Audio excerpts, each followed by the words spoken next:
It's much nicer for a government to do welfare schemes, which we have come back to now.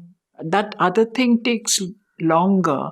It's like, do I treat you like a human being or do I treat you like a role? Role is much easier. I don't have to worry about what's happened to you.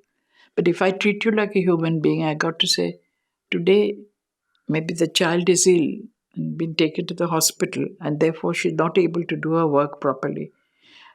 To think of you as a human being is much harder work and longer work than to treat you as a role. You see, he's a servant. This is what he's got to do. How can he take a day off, etc. And in government, that's very clear. No? The role is what is important.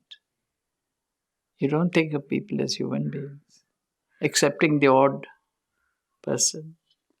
And it used to be quite tough for the education secretary in Delhi, who was a woman in charge of Mitra-Tantra, for her to be able to think of us in other meetings, she'd be totally different from what she was in a Mitra-Tantra meeting. Because here, she'd at least try to treat you like a human being so that we could reply to her. We were not, and we were all people who are not dependent on her.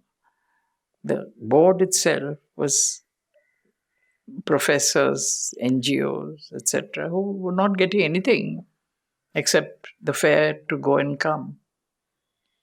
So there is nothing per sitting or anything.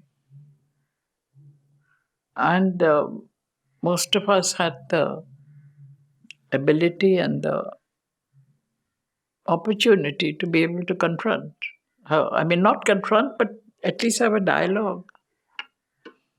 But in actual, and it taught us this, that in actual life, everyday life, we don't treat people as human beings.